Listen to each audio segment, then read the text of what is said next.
Hello, everybody. Welcome back to my channel, and thank you for joining me for another coffee and crime time.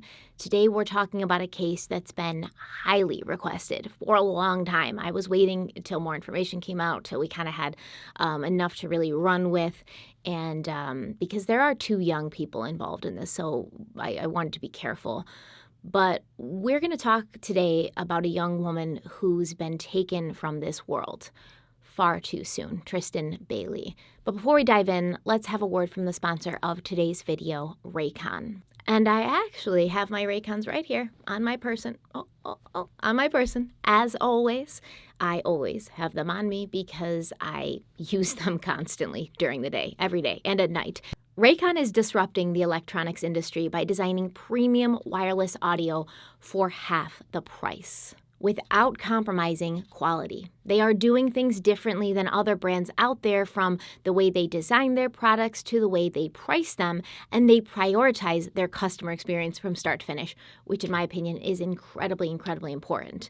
I love my Raycon Everyday E25 earbuds. I have them in two different colors, black and blue, because without fail, when I go to get my Raycons in the morning, one of my kids or my husband will be using one of them. So I had to get two. Like, Adam likes to put them in when he's mowing the lawn now. Aiden likes to put them in when he just doesn't want to hear any of us and he wants to watch his YouTube videos in peace. He's been really into Darman lately, which is kind of cute. Raycon Everyday E25 earbuds come in a wide variety of fun colors and patterns, so there's no need to pick between black and white. You can show off your personality and choose whichever color fits you best.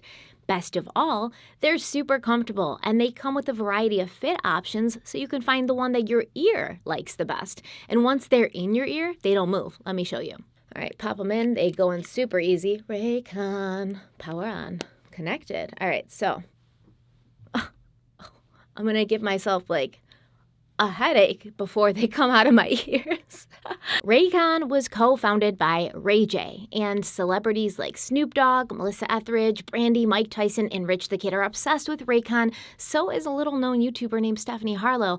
I have so much going on all day long. My brain is just this loud, chaotic mess. So when I have the opportunity to zone out, or I need to really focus on like a podcast or an audiobook that I'm listening to for research, I always pop my Raycons in because they really help me isolate myself and focus and relax. They also give me 6 hours of playtime, seamless Bluetooth pairing, more bass, and a more compact design with comfortable noise isolating fit. When I say noise isolating, I mean it. When you have them in, it's very difficult to hear what's going on outside of you, which is why sometimes if I have to be aware, I'll just put one in, which still gives me this amazing sound, but also lets me be aware of what's happening around me. And I've said it before, Raycons are the only earbuds that I've ever been able to fall asleep wearing without waking up feeling like I fell asleep with an actual rock in my ear. They're comfortable, and once you put them on, the outside world dissolves. This comes in handy, especially if you're me, and especially if you're on a plane. When I flew to Austin this month for CrimeCon, my Raycons were my saving grace because flying makes me super anxious already, and if I hear the sound of the plane noises, or like babies crying, or like the pilot talking about how we're about to hit some turbulence, I feel like I'm gonna have a heart attack. I get super stressed out. So I just popped my Raycon Everyday E25s in. I listened to some music. I was also listening to an audiobook about Bonnie and Clyde, which I did a series on, and it helped me to just kind of shut out what was going on the plane so I could just focus and not be stressed out, because I'm a very anxious flyer. So if you want to try out Raycon's Everyday E25 earbuds for yourself and get 15% off your first order, go to buyraycon.com/stephanieharlowe. There's an E on the end of Stephanie and Harlowe, or you can just click the link in the description box and start listening to your music and audio the way that it was meant to be heard, in my opinion. Once again, that's buyraycon.com/stephanieharlowe for 15% off your first order. I promise you won't be disappointed, and if for any reason you are, they have a 45-day free return policy with no questions asked. And trust me, Raycon has some good customer service. Thank you so much to Raycon for sponsoring today's video. Let's dive into the case. So today we're talking about 13-year-old Tristyn Bailey, who was reported missing by her family on the morning of Sunday, May 9th, 2021, Mother's Day. That little fact that it was Mother's Day never escapes me, because I can't imagine being Tristyn's mother, waking up on Mother's Day and finding that your daughter's gone. Tristyn's family, the Bailey family, they live in St. Johns County, Florida, and they told police that they had not seen Tristyn since the previous evening at around midnight.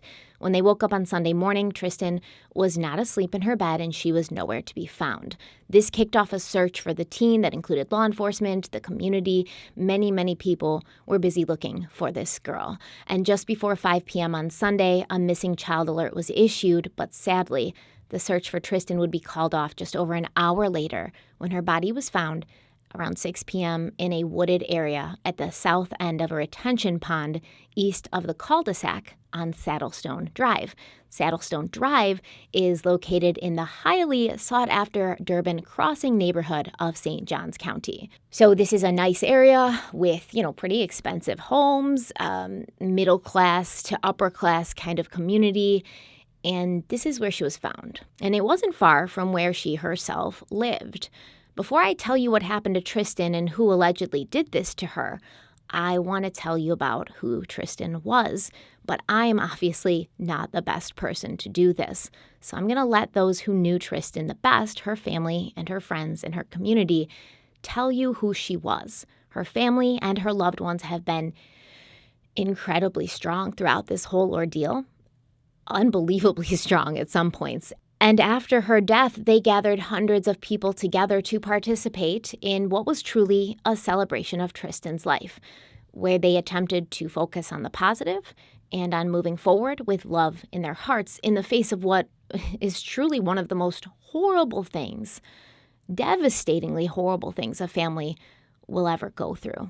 Now, first, you're going to hear from Tristyn's mother, Stacy Bailey. Today I had a really hard time, and this morning I went into Tristyn's room and I went there to cootle because that's what she always asked, and I just wanted to try to be close to her and be next to her.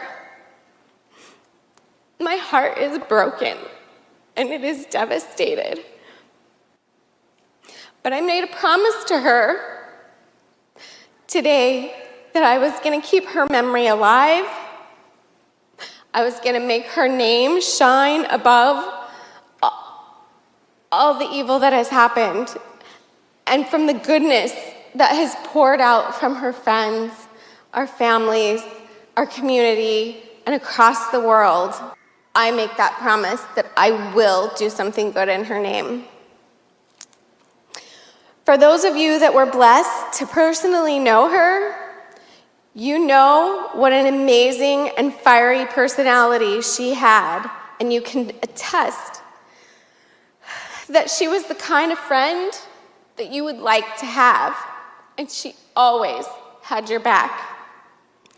Tristyn's determination to be front and center was evident the day that she was born because she was the loudest one in the nursery. She was the only blonde one in the nursery, and she was just, here I am.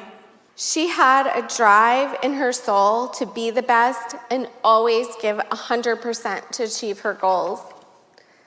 A small story about her drive is when we put Tristyn in swimming, thinking that this was an amazing sport and a life skill, and while she liked it, it was not her passion, so she moved on to lacrosse. Let's talk about that. The realization that it's really, really hot in the outdoors in Florida. And this is not her thing either. But boy, did she want to cheer.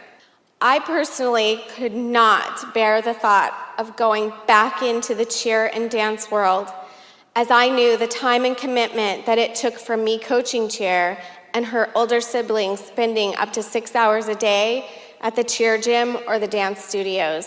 But Tristyn was determined to prove to me that she was going to be a cheerleader whether I liked it or not. From teaching herself how to do her splits, her back bends, her back walkovers, just to prove to me how much she wanted to be a cheerleader, I caved. And so it began. This is where her passion and drive grew to be the best she could be. Over the past couple of years, Tristyn was always on All-Star cheer and in school cheer. This year, she shared team captain on her POA cheer team with one of her besties. It was a huge goal for her. Her drive and passion did not stop there. When she would come home after school, I was always given the tea of the day, and a lot of it because she had a lot to say. She spilled a lot of tea. I would sit here in amazement listening to some of her stories, and I learned she was the kind of friend that I would like to have. She always defended those who could not defend themselves. Some of you may not know it, but she was very sensitive, and she never wanted to disappoint anyone. Tristyn cared deeply for her friends and always wanted to have as many friends as she could. And oh my goodness, she was so funny, you guys, so funny. She could be a silly teenager, but could have heart-to-hearts with an adult like she was an adult. And I think that she truly forgot that they were my friends too. She tried to take them over. She was an honor roll student, determined to succeed academically, going as far as taking her first high school credit online this year just to get ahead in school. There are so many things I could share about this sweet girl, and in the future I will. Her TikTok, that's my squad, and you mess with one of us, you mess with all of us, because we are family. That holds true to every aspect in her life.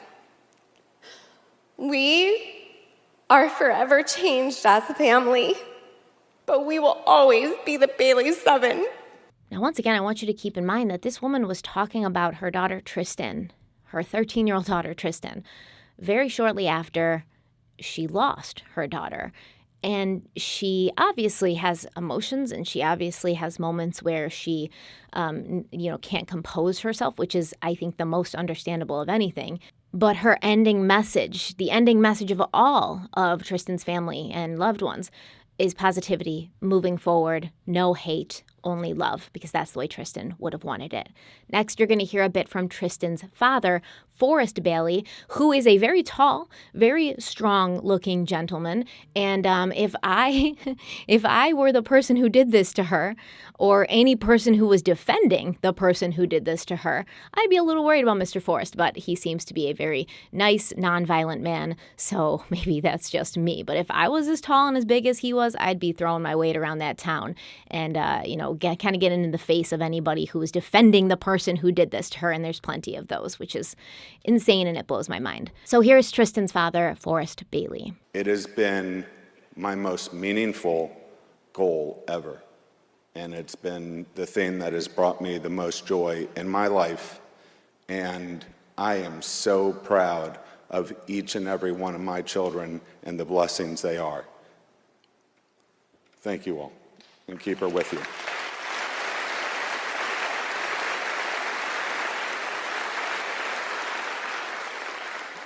And with all of that, it is never lost on me each and every day that there are reasons why I've been as blessed as I have in that regard. Now I want to introduce you to Tristyn's siblings. She had 4 older siblings, 3 sisters, and a brother, and together with their parents and Tristyn, they made up the Bailey 7. So we'll go through each of her sisters. I believe the first sister to talk is the oldest sister, who referred to herself as Tristyn's twin. She said Tristyn was like her mini, even though they had a separation in age. They were so similar that they would get along the best, but also fight the best. And Tristyn's oldest sister already has a child, I believe at least one child of her own. So here is Tristyn's oldest sister. As for our superstar, 1 in a trillion queen, no good deed goes unseen, especially for Tristyn. She made sure all of her good deeds were well seen and well heard. For example, taking the dog out to a walk to the backyard. Doing a dish, just one.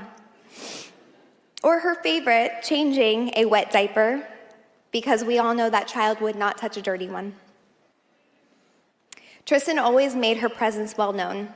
That's why she shined so bright and cheer and rounded up some of the best of friends a girl could hope for, some of which were closer to our parents' age than her own. Tristyn had a laugh that was absolutely contagious and the most beautiful smile I've ever seen. She knew how to light up a room, usually with her fresh new TikTok moves or her rap-influenced lyrics that were probably inappropriate. When I found out I was pregnant, I remember feeling scared to share the news with my family, but never was I fearful of being a mom. I have Tristyn to thank for that. I was there to help her crawl, watch her take her first steps, hear this awful high-pitched squeal that was so unnecessary. But again, even at 2, she didn't go unseen. Sing a handwritten song that went something along the lines of "Stormy, come home tonight" on her pink ukulele, braid her unicorn hair, and always surprise her with a new outfit when I would go out shopping for myself.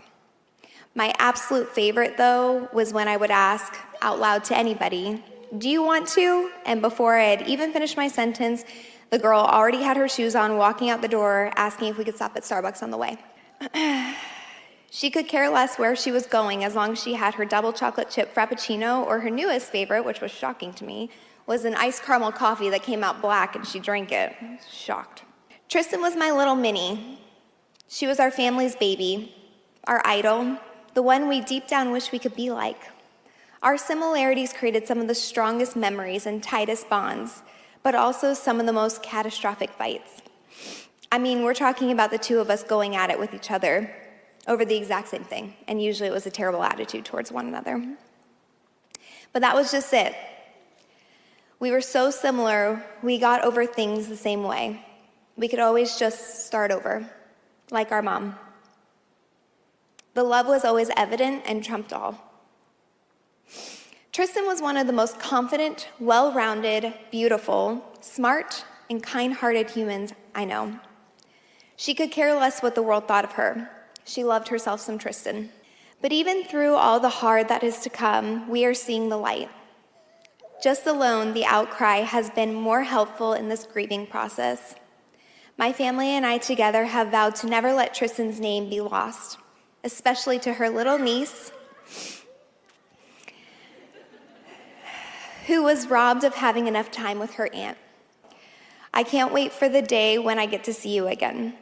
Till then, we will be down here cheering you on while you're above freaking out over the millions of admirers you have gained. My girl, you have gone viral. And we cannot wait to do big things in honor of your name. You deserve it, and so much more. Forever and always, Tree. Next, we're going to hear from who I believe to be the middle sister at this point.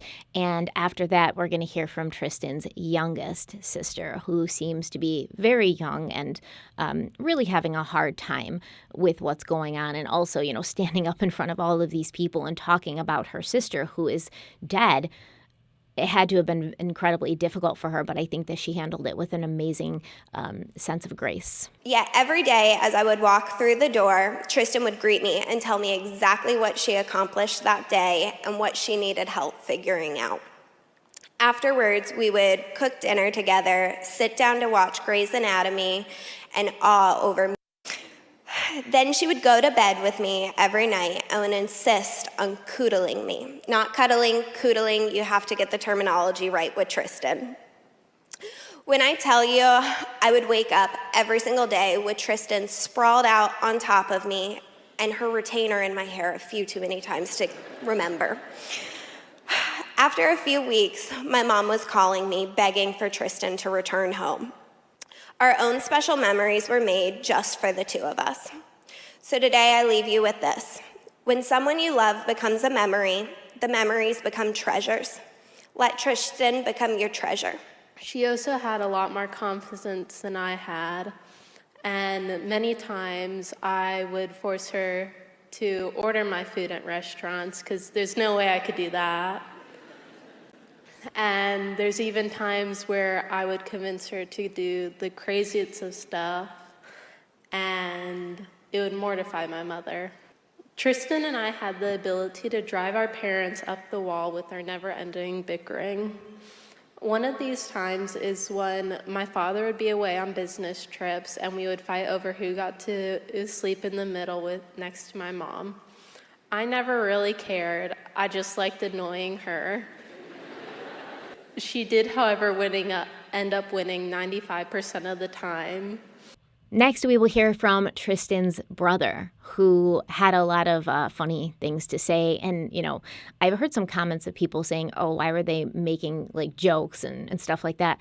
That's what I want my funeral to be like. That's what I want my remembrance to be like. I want music, and I want people telling funny stories about me and remembering me as I was when I was alive, and remembering all the things about me that made me who I was, even if they were kind of negative or even if they were kind of, annoying. I want people to tell those stories, and I want people to remember me, because that's what these memorials and funerals are really for. They're for the living, and whatever it takes for them to move on, whatever it takes for them to not be completely paralyzed by this hate and this anger and this sadness, that's what they needed to do, and that's what they did. So here's Tristyn's only brother. So normally I would introduce myself as Tegan Bailey, but right now I think I'm better known as Tristyn's brother. Which, for those of you who don't know, she loves attention, and she would be holding that over my head for the rest of her life. You see, in high school, I, got pretty involved, made sure that when I left for college, I left some shoes for Sophia and Tristyn to fill. And I gotta say, right now, Tristyn's probably looking at me thinking, yeah, you're my brother. Because, Sophia, there were a couple times where I know she got the, oh, you're Tegan's sister. I think Tristyn got a handful of times, but not as often. Right now, I am Tristyn's brother, and that is something that I am proud of. While Tristyn was the baby of the Bailey 7, I thought that she didn't have any younger siblings. She only had older siblings. But something I've learned over the past several days is that is horribly incorrect. Going to multiple of the events that the cheer community has put on, listening to the retellings of the tea tellings, Tristyn had an incredible amount of younger sisters in the cheer community. There was one particular story where apparently Tristyn hopped into one of her cheer mom's cars and was talking, yeah, there's this girl, I'm kind of so-so, don't get along that well, but she was being picked on at school. So Tristyn went over and told the other person off. And if that's not the definition of a sister, I'm telling you you're wrong. I have 4 of them. That is the definition of a sister.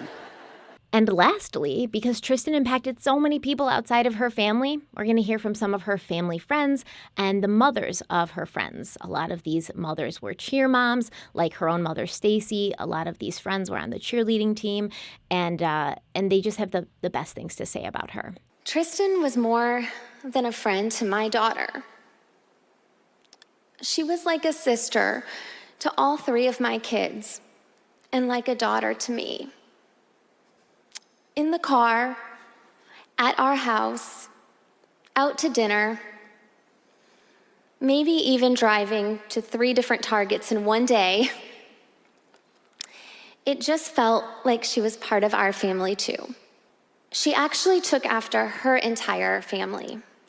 The Baileys always welcome you in with a hug and a smile. Less than 2 weeks ago, Tristyn was at my birthday dinner.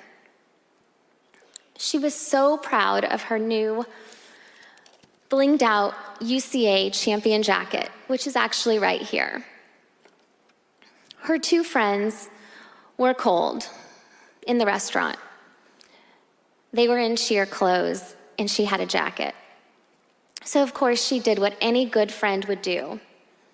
If you're thinking that she gave one of them the jacket, no. They all 3 shared it. Tristyn was a shining light and a saving grace for her friends. Last summer, the girls spent countless hours in the cheer gym. Tristyn was absolutely determined to make a level 3 team, which she did. Even if she had the worst day tumbling, she would video her friends' accomplishments and cheer them on. She was not only a cheerleader on stage and on the sidelines, but in everyday life to everyone around her. I will miss her hopping in the car every day after school with her beautiful smile and spilling the tea, always telling me that her day was great. Before going inside the house, she'd draw us an air heart, call us besties, and let us know she loved us every single day. Tristyn, we will love you forever as you are etched in our hearts and alive in our memories. I was blessed to be called one of her other moms, and I know I'm not the only one of her cheer moms or friends that was impacted by this sweet girl. And if you asked any one of us, I'm sure we would all tell you we were her favorite. But that was the beauty of Tristyn. She had the unique ability to make us all feel that special. And you know what? We probably all were her favorite. She had that much love to give. I'm so thankful that Tristyn made a huge mark on my life and the life of my family, and especially my daughter, Gia. Tristyn was the bright light I looked forward to seeing every day. She could always find a way to make us laugh and bring a smile to our faces. She had the most amazing, kind, caring heart and always had everyone's back. Once you became part of Tristyn's circle of friends, you were forever part of her squad. There are students in school that sometimes we adults have to work to find ways to connect with. But then there are some that find their way to connect with you. The ones you don't have to work for. That was Tristyn. The only one who would tell me daily that she loved me. I will forever hear those words in her cheery voice. I love you, Miss Watson. Tristyn was an amazing leader on and off the cheer mat and football sidelines. She was the team captain and mentor to all her teammates. She was very well respected and was one who brought everyone together. My youngest daughter, Lily, would describe Tristyn as the one who encouraged her on the cheer team, who motivated her, and who at the end of practice would say, I'm proud of you. She was a cheerleader for the cheerleaders, no matter which team you were cheering on. You could feel Tristyn's energy when she was near. Many mornings, Tristyn would come to school through the double doors where my oldest daughter and I would stand to greet the students in the morning. She would enter with her arms open wide, followed by a boisterous, "Hey, Emma." She would chase Emma around to make sure she got her hug for the day. Now, as many of you know, Emma and I were not the huggers of our family. We love you all deeply, but hugging's not our thing.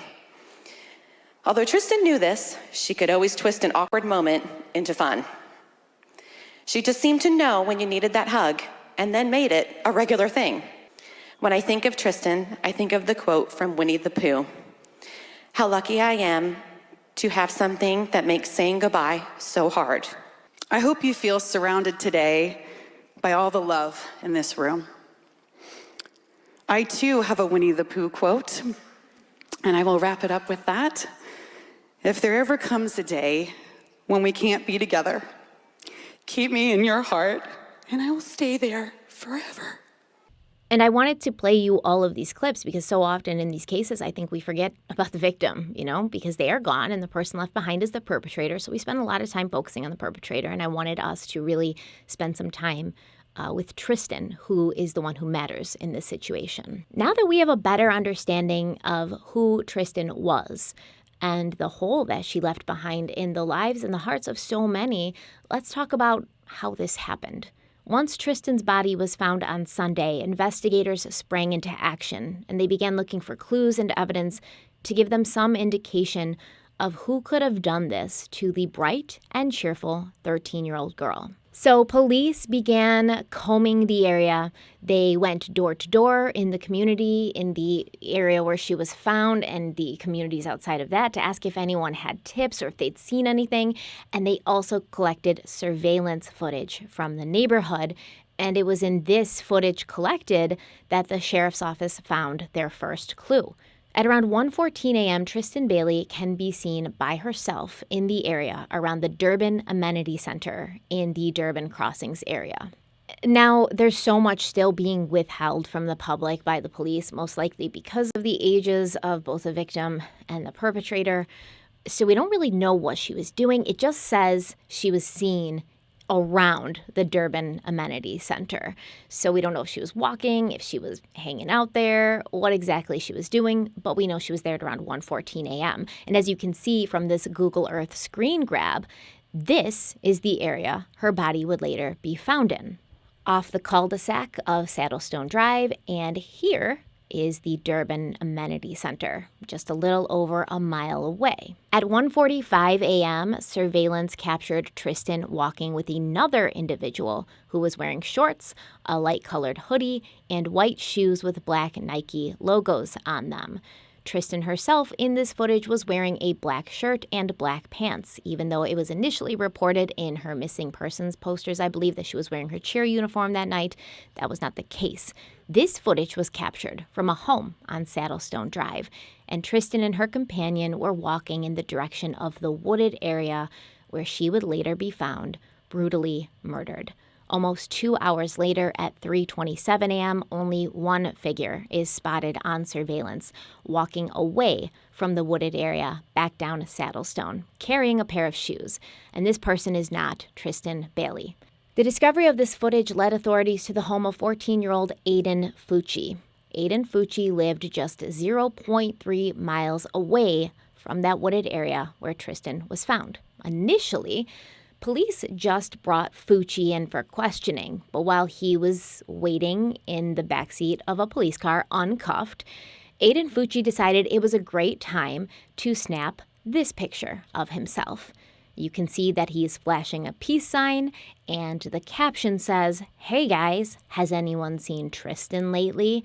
And then he sent this picture out on Snapchat to his friends. And thankfully, some of them decided to screenshot this. So this kid, Aiden Vucci, he's 14 years old. So because of his young age, much of what he told police during his initial interview has been redacted. But it was reported that he made a few initial statements to detectives, but then he changed his story multiple times, and eventually he made several admissions of guilt that allowed police to gain a search warrant for his home. So who is Aiden Vucci?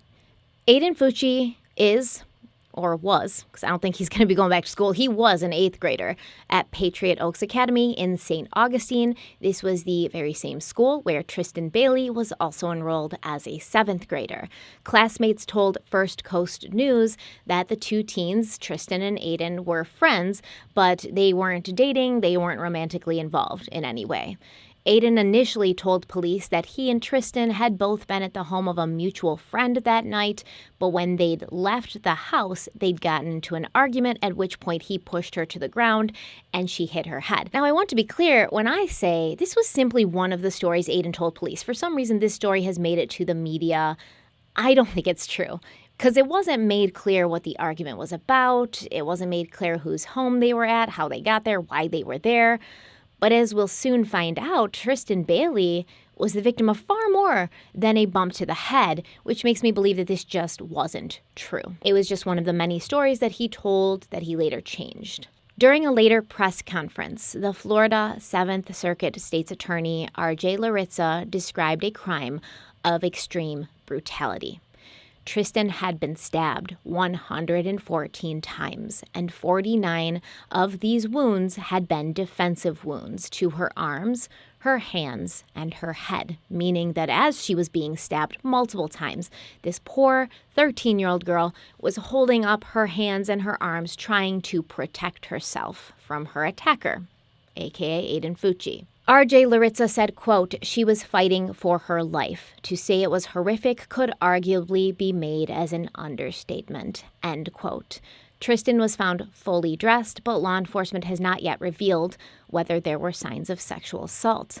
On Monday, May 10th, law enforcement and dive teams descended on the area of that retention pond by Saddlestone Drive, outside of the wooded area where Tristyn was found. Next to the wooded area, which is fenced off, and you can see a dozen deputies, detectives, and evidence technicians I also want to point your attention to these buoys because there's actually at least one diver underwater right now. So let me tell you what I heard about 6:05. We heard several detectives, somebody coming up saying, hey, come over here. Everybody come, bring the camera. We found something. They didn't say specifically what it was, but you could tell that they had made a relatively large find in the case, or something that they believe could potentially help them with this case. And this is a St. Johns County Sheriff's Office dive team member that is coming out of this pond. It is a retention pond with something that they clearly believe is important for this case. So we don't have the details about what it is. And they recovered in the pond a Buck brand folding knife, which they then took into evidence. The tip of this knife had been broken off, and during Tristyn's autopsy, it was found buried in her skull. So you can tell the amount of force, the amount of violence and anger that were behind these stab wounds, not just because of how many there were, because that is a sign that somebody's out of control. That's a sign that somebody has a great amount of rage behind their arm as they're stabbing. But the fact that it was so vicious and there was so much pressure and so much strength put behind these stab wounds, it shows that this was a crime of absolute passion, I guess you would say. Anger. I don't really like the term crime of passion in these cases because to me, passion is something that's positive. You know, passion can create, passion can drive people to do good. Passion's good. This was just a homicidal anger. So we've got this murder weapon, this folding buck brand knife, which is typically used for hunting. The tip's broken off. The tip is found in the victim's head, 13-year-old girl.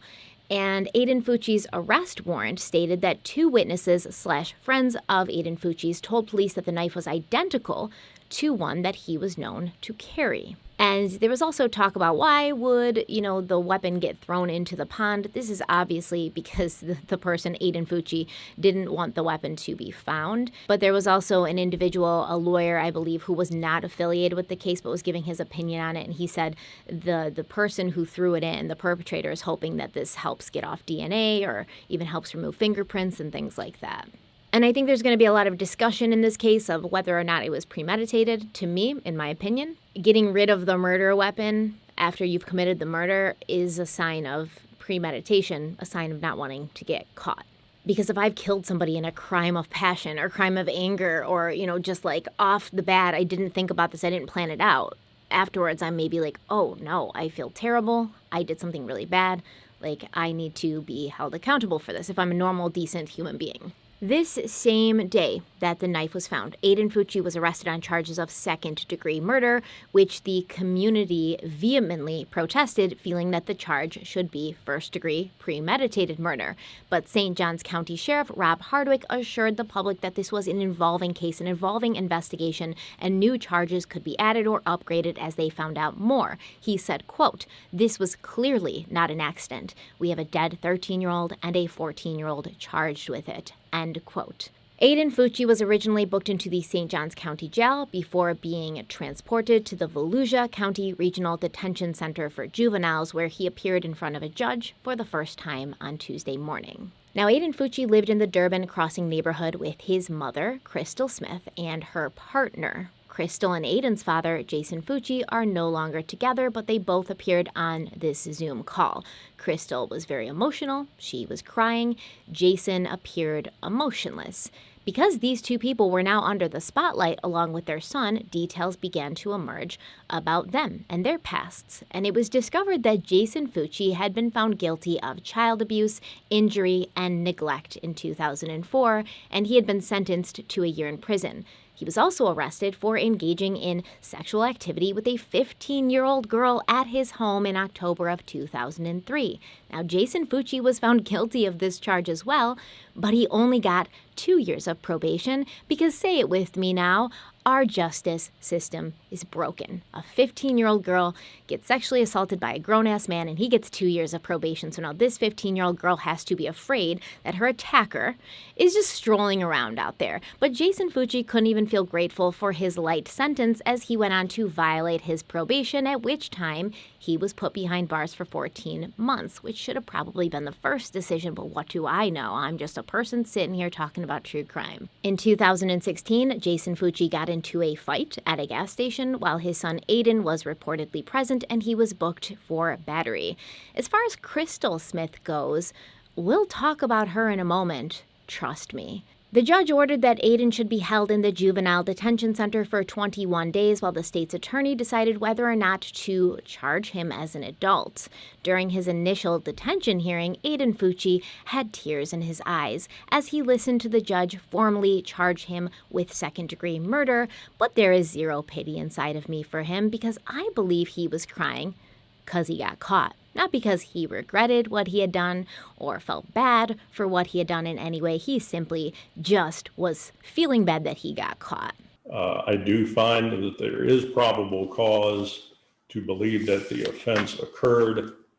And at this time, I'm going to order that Mr. Vucci be detained by the Department of Juvenile Justice in secure detention for 21 days or until further order of the court. The fact that he sent out that Snapchat on Sunday night while he was being brought in for questioning about the whereabouts of Tristyn Bailey, it tells me everything I need to know about Aiden Vucci. According to Mark Bachman, a crime analyst, law enforcement leaving Aiden Vucci in this patrol car with his phone, it may have been an intentional act. Posted on social media from the backseat of what looks like a deputy's patrol car. It's, not uncommon to put somebody in the backseat of the car and let them have their phone, depending on where you're at in the investigation. First Coast News crime analyst Mark Bachman says he's worked cases in which suspects were allowed to keep their phones for a little while. Is that a technique to let somebody hold on to a cell phone to see what they do with it? Yeah, it is a technique. There's no privacy in that car when they're in the backseat of the car. It's unclear what or if that social media post of that selfie will be included in the case against Vucci. Sheriff Rob Hardwick told WOKV that the image shows Aiden Vucci is proud of what he did. Rob Hardwick said, quote, "I know it looks egregious with him making those statements in that car, but that is now evidence that we gather and use against him. So that just makes our case a better case to present to the state's attorney office and to present to a jury down the road, saying this was his mindset," end quote. Gene Nichols, an attorney who is not involved in this case, told a local news network that he believes investigators will use search warrants and subpoenas to pull information from the phones and internet accounts of anyone involved. He said it also shows that Vucci maybe doesn't really think things through, he's brash, and it's likely that police might find a lot of stuff on his phone from the night of Tristyn's murder. Armed with a search warrant, investigators searched the Vucci home and found several items of evidentiary value, including a pair of Nike shoes and a sweatshirt, which both had blood on them, and these were both found in Aiden's bedroom. The blood was tested and came back positive to having come from Tristyn Bailey. Aiden Vucci's DNA was also found on Tristyn's body, although it has not been revealed where the DNA was found or what kind of DNA it is. And when I say that, I mean, is it touch DNA? Is it saliva? Is it semen? Is it blood? What kind of DNA did Aiden Vucci leave behind at the crime scene on his victim's body? Additionally, shortly after Aiden had been arrested, he confessed to his mother while they were alone in a police interview room that it had been him seen on surveillance carrying his shoes, and he had done this because his feet hurt. Now, why is this important? We don't really need to know that Aiden Vucci's feet hurt, and that's why he was carrying the shoes. What we need to know is that surveillance footage from, Ring doorbells and things like that, they can be very grainy, especially when it's dark. It can be hard to make out who is on this footage. Aiden's admission in the interview room to his mother saying, yes, that was me on the surveillance camera. Yes, it was me carrying my shoes, and I was carrying my shoes because my feet hurt. It makes it impossible now for him or his lawyers to argue about whether or not it was him on the surveillance camera because he said that was me. On Wednesday, May 12th, the sheriff's office revealed they had been inundated with social media posts from what they called troll accounts. Several social media accounts have posted messages claiming to be involved in Tristyn's death or know more about Tristyn's death, and others have posted accusations that other people beside Aiden Vucci were involved. 15-year-old Levi Whitehouse, he lives in Nashville, Tennessee. He's come forward claiming the internet bullies are trying to frame him for this crime, suggesting in their posts that he was involved in the murder. They're putting up his picture without his knowledge or consent. He's 15. It's just awful. And Levi's father says their family is now getting death threats. The Whitehouse family has no connection to Tristyn Bailey, her family, or Aiden Vucci and his family, and they've attempted to reassure the public that they had nothing to do with it, which they shouldn't even have to do. They shouldn't even have to answer or respond to any of this. Levi's never even been to Florida. He just happened to be the one that these bullies picked up on. There also appear to be multiple accounts supporting Aiden Vucci, and these people have spent their limited and valuable time on Earth trashing Tristyn Bailey, trashing the Bailey family online, and using the hashtag #FreeAiden. Still, others have claimed to be a part of her murder, and the sheriff's office have reported that they believe Aiden Vucci acted alone, but they're obviously still going to go through these messages, these claims, and work to figure out if any of these allegations are real or coming from someone who might have been a possible witness. Now, there are a lot of these accounts, but there's a specific list that law enforcement has sort of ruled out as being involved, and at this point, they're just considered trolls who are getting in the way of the investigation. I'm going to put that on the screen now, and it's possible that if these people, these trolls, are really just messing around, really just making these false statements to get some attention or fame or insert themselves into an investigation, they could be charged with providing false information to a law enforcement officer, which is a felony, and I personally hope that the cops track down every one of these little bastards and throw the book at them and put them in prison. But that's just my opinion. Don't come for me. People that do this kind of shit are just as disgusting as the person who committed the murder. It's a story as old as time that there's people who love to insert themselves into investigations, and I don't mind if you insert yourself into an investigation, if you're going to help, if you're going to create a positive change, if you're going to bring forward a new way of looking at things and help the investigation progress. But when you're just getting in the way of the investigation of the murder of a 13-year-old girl, you're dead to me. I have no respect for you, and I don't care what happens to you. The next day, on Thursday, May 13th, a petition on change.org gathered more than 200,000 signatures, and I believe at this point there's over 700,000 signatures. Over 700,000 people who were urging the state's attorney's office to charge Aiden Vucci as an adult. Another petition called out for Vucci's charges to be upgraded from second-degree murder to first-degree murder, which ended up happening a week later on May 28th, when state's attorney Laritza announced that Vucci would be charged as an adult, and he would also be facing a charge of first-degree premeditated murder. Just the day before this announcement, a grand jury had been convened in secret, and this jury unanimously voted to charge Aiden with first-degree murder, which automatically moved him to adult court. The amount of stab wounds that Tristyn suffered from, that was most likely a motivator in the jury making their decision, as well as the fact that several peers of Aiden Vucci's had come forward claiming that he'd told them he was planning to kill someone within the next 30 days, and he would kill this person by luring them into the woods and then stabbing them to death. I'm not sure why these kids didn't feel that this was something to tell someone, but there you go. People suck, man. People suck. Why would you not tell someone that your friend or someone at your high school was saying this stuff? Why would you not tell your parents so that they could then tell somebody? Please, can we teach our kids to be listening to what's happening and to not just sort of let this kind of stuff slide? Oh, he probably didn't mean it. It reminds me so much of the Alyssa Bustamante case. If you're not familiar with it, I'm actually covering it for Halloween, so I've been researching it, but it's very similar, where she said crazy things like this, and her friends were just like, well, she doesn't mean it. They could mean it. So if you see something, if you hear something, say something. You could be saving a life. Tristyn Bailey could still be alive today. The indictment is for first-degree premeditated murder. Now, some folks have asked us why, or wanted to know why we would charge premeditated murder, and also why we would choose to seek adult sanctions on Aiden, who is a 14-year-old boy. Well, we're going to talk about both of those together to give you an idea of why the decision was made to charge him as an adult, and why we believe first-degree premeditated murder is the appropriate charge. I think both of those intertwine and will explain why we did what we did. First off, I want to tell you, it brings me no pleasure to be charging a 14-year-old as an adult with first-degree murder.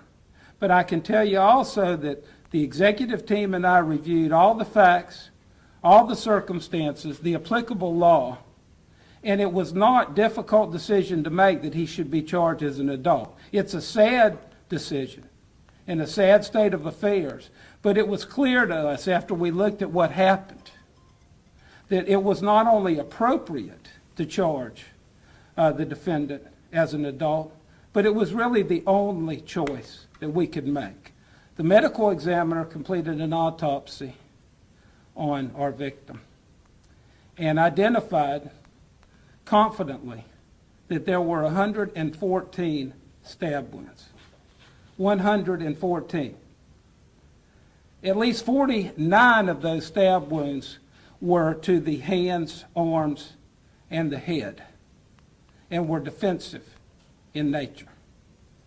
The bottom line is that premeditation could be inferred, certainly, from just the sheer number of stab wounds that Tristyn Bailey had to suffer. Every time that arm went back and every time that arm went down, that was premeditation.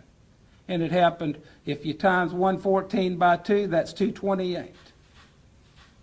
But it's not just the fact that she was stabbed 14 times, or 114 times. It's also information that we were able to glean from witnesses. The defendant made statements to several people that he intended to kill someone. He didn't say who that was, but he indicated to witnesses that he was going to kill someone by taking them in the woods and stabbing them, which are certainly the facts of this case. The defendant had a knife that he carried with him. A knife was found in the pond, very close in proximity to our victim's body. That knife had a tip that was broken off. That tip was located by the medical examiner in the scalp of our victim. But wait, there's more. After Aiden's first appearance in court, his private attorney asked to be recused from the case with no explanation. I'm sure that the explanation was that this guy didn't want to defend a 14-year-old boy who had murdered a 13-year-old girl. Who wants to defend somebody like that? So that's probably why his lawyer was like, I'm out. I don't want to be affiliated with this, and good for him. So this motion was granted, and that left the Vuccis and the court with the problem of who would represent Aiden during his trial, because he's pleaded not guilty. Oh my God, how dare he?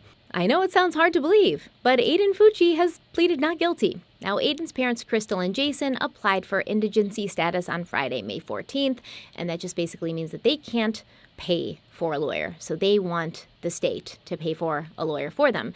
Crystal's application was approved rather quickly, whereas Jason's was not. A judge later approved Jason's application once she found out that he had 3 dependents in his home instead of 2, and he claimed that after all this happened, it was making it impossible for him to run his small business. So, he's just so devastated that he can't work and make money to pay for his son's lawyer. So once Aiden's private lawyer takes off and his parents are ruled indigent, the public defender's office stepped up and just please watch this clip. Just watch this clip and then we're going to discuss it. Aiden Vucci is getting a team of attorneys from the public defender's office. Aiden Vucci, the teenage murder suspect, was not in the Zoom court hearing, but his parents were. First item of business, Anwar Snober, the private attorney who represented Vucci in his first appearance last week, was in court Thursday, officially asking to be taken off the case. And I'll grant your motion to withdraw at this time, okay? Thank you, Your Honor. The second item of business, Vucci's parents and their finances. They both asked the judge to be declared indigent. That means they cannot afford an attorney for their son, Aiden. And with this murder case, the legal fees are expected to be hefty. A little background here. Vucci's parents are not married. The teenager lives with his mother and her partner in the high-end Durbin Crossing neighborhood. But state statute says property is not considered when qualifying for indigency. And Thursday, the judge wanted to know more about Vucci's father's finances. And are you employed? Yes, ma'am. I'm self-employed, but since this, the company has took a downward fall. Okay, so that your company is just your only source of income? Yes, ma'am. Both of Vucci's parents were then deemed indigent, and because of that, the judge appointed the public defender's office to represent the 14-year-old. Well, thank you, Your Honor. Actually, we're going to have a team of attorneys representing Aiden Vucci. We're glad you did that, Your Honor. It's a privilege to represent young Mr. Vucci. The public defender says he expects his team to put in hundreds of hours into Aiden Vucci's defense. So not only are the taxpayers going to foot the bill for Aiden Vucci to have a public defender, but they're going to pay for the public defender's office to bring in a whole team of lawyers and spend hundreds of hours building a defense for him. And then this dude, I don't know who he is, okay? I think he's probably like the head of the public defender's office. This dude says, it's a privilege to represent young Mr. Vucci.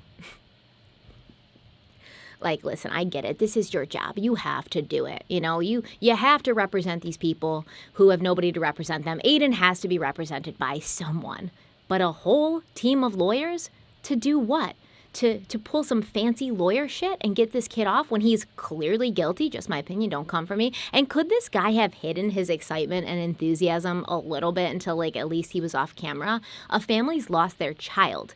Have a little respect. At least pretend you're having a crisis of conscience, for Pete's sake, right?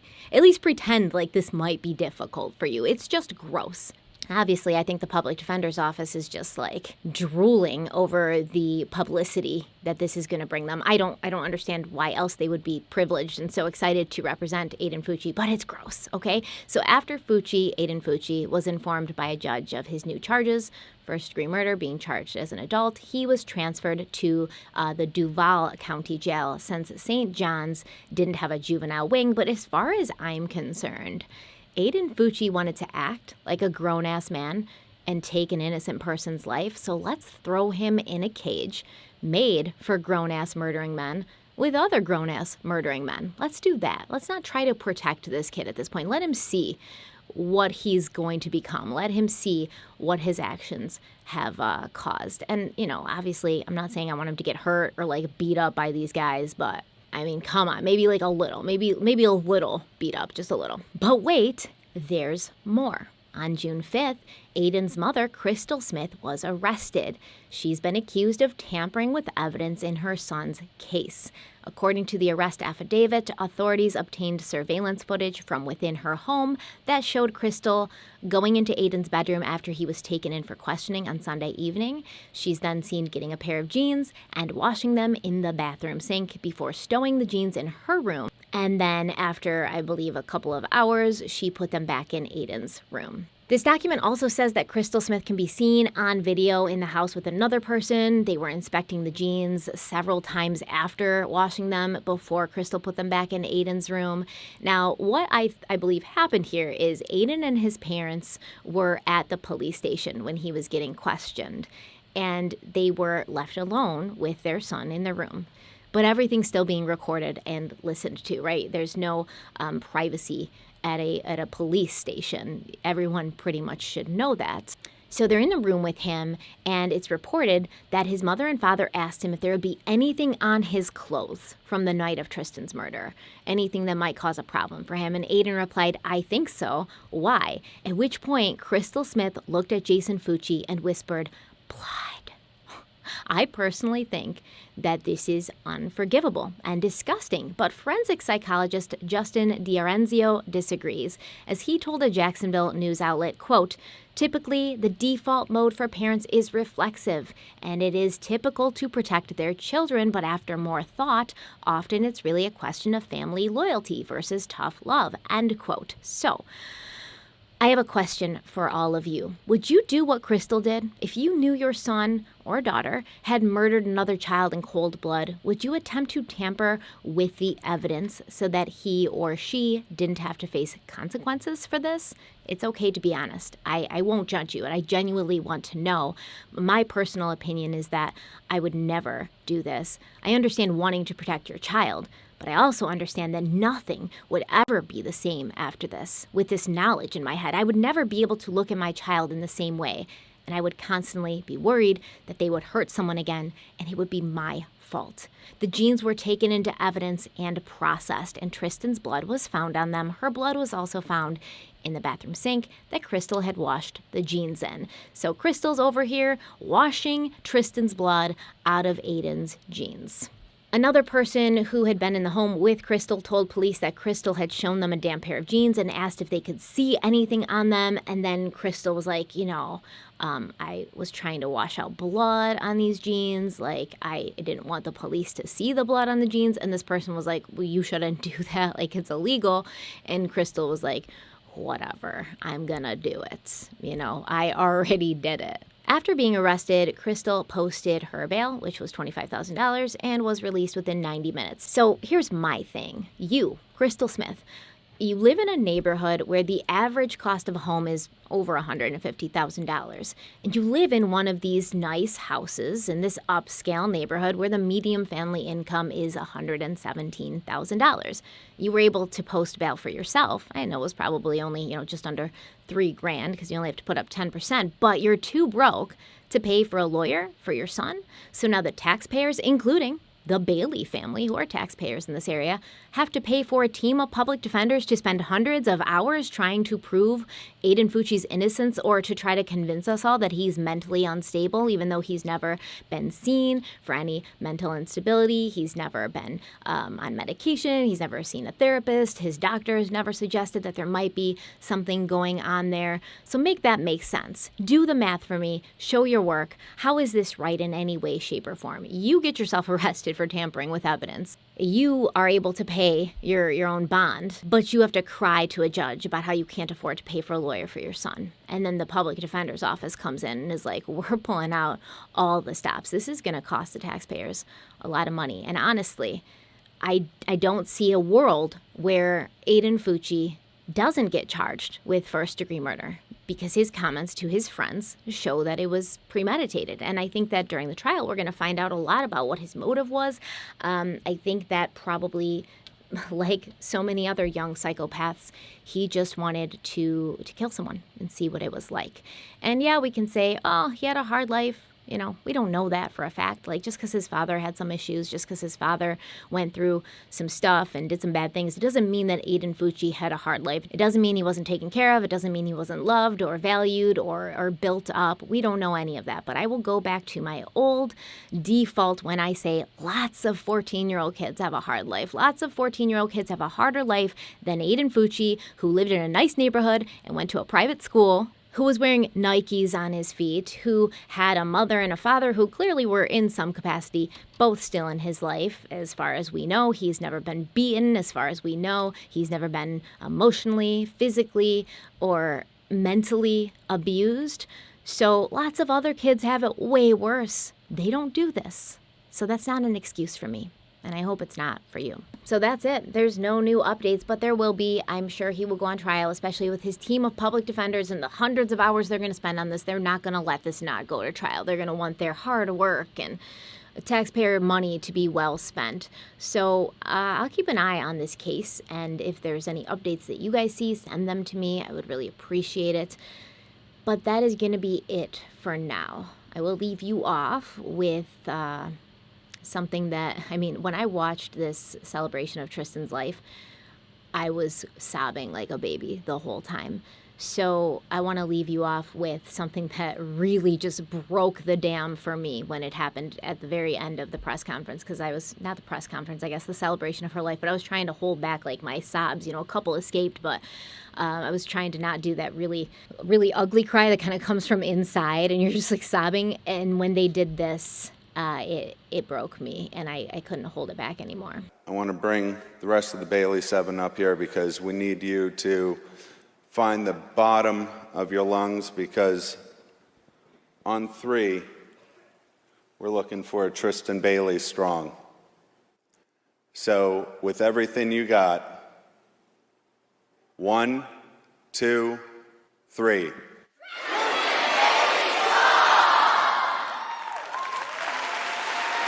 Thank you guys so much for being here. I do want to announce that I have new merch designs in my merch shop. I'm going to show them to you now. So the first design that I want to present to you is a quote from one of my favorite philosophers, probably my favorite philosopher, Friedrich Nietzsche. And it says, if you wish to seek peace of mind and happiness, then believe. If you wish to be a disciple of truth, then investigate. And it's got a cute little outline of him behind it. I love Nietzsche. He's amazing. I can't say enough about him and his work and what he said. Very interesting, very smart guy. So I think it really kind of ties into what's happening today, where a lot of misinformation is in the media, the mainstream media. A lot of things are being said and nobody does the due diligence to check into these things for themselves. They just kind of believe because it's easier. So if you wish to be a disciple of truth, which I wish to be, and I'm sure most of you do as well, then investigate. That's very important. The next design is a shirt that I'm very proud of, and it is something that I've said a lot recently, so I decided to put it on a shirt. The shirt has a picture of a gavel kind of being smashed, and the words, say it with me, our justice system is broken. And both of these designs come in a variety of styles: long sleeve sweatshirts, hoodies, t-shirts, tank tops, and a variety of colors, which I picked out myself. So head over to Bonfire, the link is in the description box. Check the new ones out. They will be going live as soon as this video is live. I appreciate you guys so much. I appreciate my Patreons so much. Thank you guys so much for being here. Stay kind, stay beautiful, stay safe, and I'll see you next time.